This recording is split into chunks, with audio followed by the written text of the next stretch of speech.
అందరికి నమస్కారం.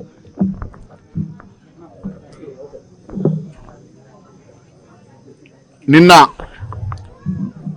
కులకచర్ల నుంచి పరిగి నియోజకవర్గం నుంచి మొదటి రోజు గజ్వేల్ వరకు రైతు గోసను బీజేపీ భరోసా కార్యక్రమాన్ని తీసుకొని అనేక మంది రైతులను వారి ఉన్నటువంటి ఇబ్బందులను కళ్ళారా చూస్తూ నిన్న మొదటి రోజు పర్యటన చేశాం.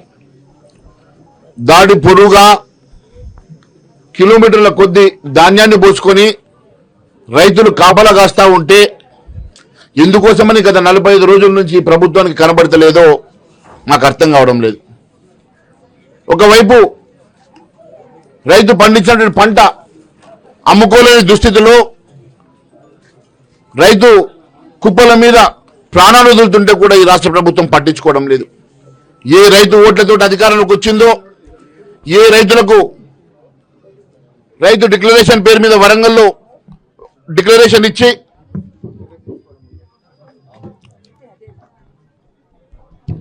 రైతు డిక్లరేషన్ ద్వారా అధికారంలోకి వచ్చిండ్రో ఆ రైతుని పట్టించుకున్న పాపాన పోలే. గెలిచిన 2.5 సంవత్సరాలలో ఈ రాష్ట్ర ప్రభుత్వం అన్ని వర్గాల ప్రజల్ని మోసం చేసినట్టుగానే రైతుకి అనేక హామీలు ఇచ్చారు. మీరు చూస్తే వారు ఇచ్చినటువంటి డిక్లరేషన్లో మేనిఫెస్టోలో అనేక హామీలు ఇచ్చారు. రైతులకు రుణమాఫీ చేస్తానని పూర్తిగా చేయలేకపోయారు. ప్రతి ఎకరానికి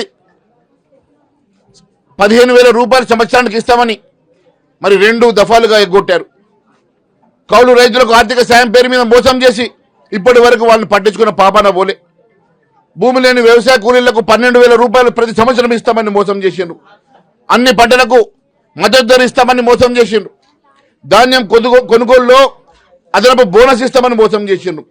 రైతులకు పంట బీమా ఇస్తామన్నారు. కనీసం కేంద్ర ప్రభుత్వం ఇచ్చే ఫసల్ బీమాలో కూడా వాళ్ళు పార్టిసిపేట్ చేయరు. మరి అనేకమైనటువంటి పంటలు, వరి ధాన్యంతో పాటు శనగలు పండించేటువంటి రైతులు ఉన్నారు, జొన్నలు పండించేటువంటి రైతులు ఉన్నారు,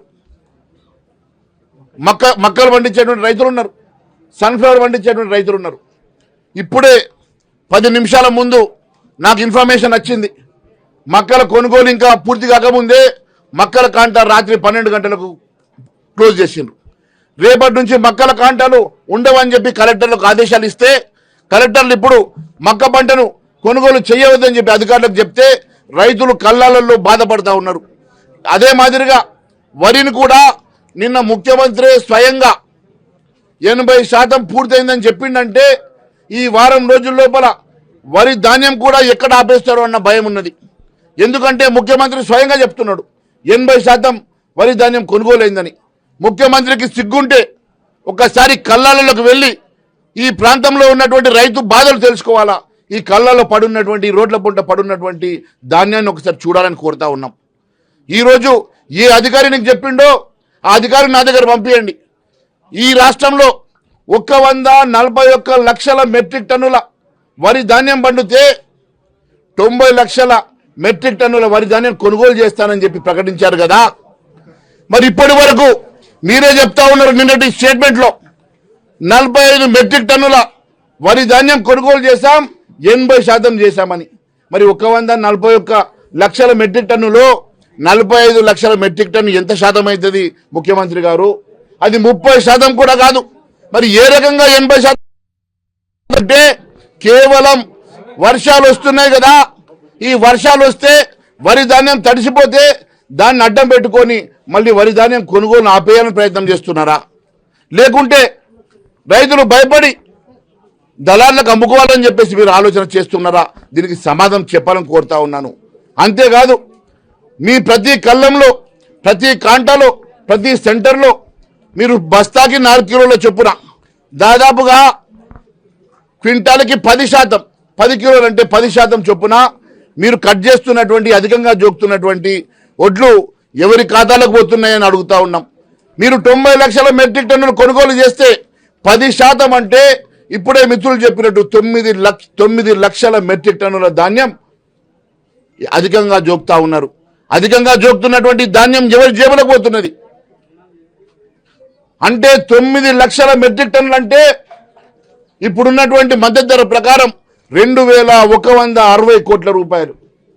2160 కోట్ల రూపాయల అధికంగా జోకినటువంటి డబ్బు ఎవరి జేబులకు పోతుందో ముఖ్యమంత్రి గారు సమాధానం చెప్పాలని మేము కోరుతా ఉన్నాం.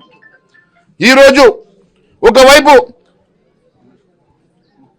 వడ్లను కొనుగోలు 80% అయిపోయిందని చెప్పి దళారుల చేతిలో పంపించే ప్రయత్నం చేస్తూ మరొక వైపు 141 లక్షల మెట్రిక్ టన్నులు 90 లక్షల మెట్రిక్ టన్నులే కొనుగోలు చేస్తామని దాంట్లో మనం అధికంగా జోక్తూ అనేక రకంగా ఇబ్బంది పెడుతున్నటువంటి ముఖ్యమంత్రి గారిని నేను అడుగుతా ఉన్నాను.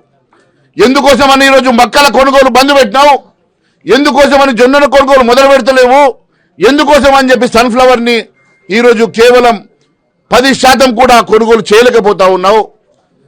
మరి ఈ రకంగా అన్ని పంటలకు మీరు మద్దతు ధర ఇస్తామని, అన్ని పంటలు చివరి గింజ వరకు కొనుగోలు చేస్తామని ఈరోజు హామీ ఇచ్చినటువంటి ముఖ్యమంత్రి గద్దె నెక్కిన తర్వాత రైతులు విస్మరిస్తా ఉన్నావు. ఎట్టి పరిస్థితుల్లో కూడా రైతులకు న్యాయం జరిగే వరకు భారతీయ జనతా పార్టీ శాసన మండలి సభ్యులం, పార్లమెంట్ సభ్యులం, భారతీయ జనతా పార్టీ అధ్యక్షులు రామచంద్రరావు గారి ఆధ్వర్యంలో ఈ రాష్ట్రంలో ప్రతి గ్రామంలో రైతుల పక్షాన మేము నిలబడతాం. ఒకవేళ మేము వస్తేనే ఈరోజు లారీలు వస్తున్నాయని చెప్తా ఉన్నారు కదా, నిజంగా మేము రావడంతో మీరు కదిలితే, మేము వస్తేనే లారీలు కదులుతాయి అనుకుంటే ప్రతి గ్రామంకి వచ్చి ప్రతి గ్రామంలో కూడా మిమ్మల్ని నిలదీస్తామని చెప్పి తెలియజేస్తా ఉన్నాం. రైతుకు న్యాయం జరిగే వరకు రైతు పక్షాన్ని నిలబడతాం. రైతుకు న్యాయం జరిగే వరకు చివరి గింజ మీరు కొనుగోలు చేసే వరకు రైతుల వెంట మేము నిలబడతాం. ఎట్టి పరిస్థితుల్లో ఈ రోజు మేము చెప్తా ఉన్నాం, భారతీయ జనతా పార్టీ ప్రజల పక్షాన్ని నిలబడుతుంది, రైతుల పక్షాన్ని నిలబడుతుంది, అన్ని వర్గాలకు అండగా నిలబడుతుంది. ఖచ్చితంగా మేము శాసనసభ్యులము, శాసన మండలి సభ్యులము, పార్లమెంట్ సభ్యులము, ఎక్కడ ఏ కష్టం వచ్చినా మేమున్నామని మర్చిపోకండి. ఖచ్చితంగా మేము వెంట ఉంటాం, మీకు అండగా ఉంటామని తెలియజేస్తా ఉన్నాను. ఈ రోజు ఈ జనగాం గ్రామంలో కూడా, జనగాం జిల్లాలో ఈ ఒక్క సెంటరే కాదు, నేను గతంలో కూడా ఇక్కడికి వచ్చాను. గతంలో కూడా బచ్చన్నపేటకు వచ్చిన, మద్నూరుకు వచ్చిన, చర్యాలకు వచ్చిన, ఈ ప్రాంతంలో గత సంవత్సరం కూడా నేను ఇక్కడ పర్యటన చేసిన. ఇప్పుడు కూడా నేను చెప్తా ఉన్నాను, ఇప్పుడు మా శాసనసభ్యులు మంత్రం వచ్చినాం, శాసన మండలి సభ్యులు, పార్లమెంట్ సభ్యులను కలిసి మేము అన్ని గ్రామాలు తిరుగుతా ఉన్నాం. ఇక్కడ రైతులకు కూడా మేము చెప్తా ఉన్నాం, ఈ ప్రభుత్వం చేసేటువంటి మోసాన్ని గుర్తించండి. మీ నాయకులు మీ ఊర్లోకి వచ్చినప్పుడు నిలదీయండి. ఖచ్చితంగా మేము మీ వెంట ఉంటామని మరొకసారి తెలియజేసుకుంటూ ధన్యవాదాలు తెలియజేస్తా ఉన్నాం.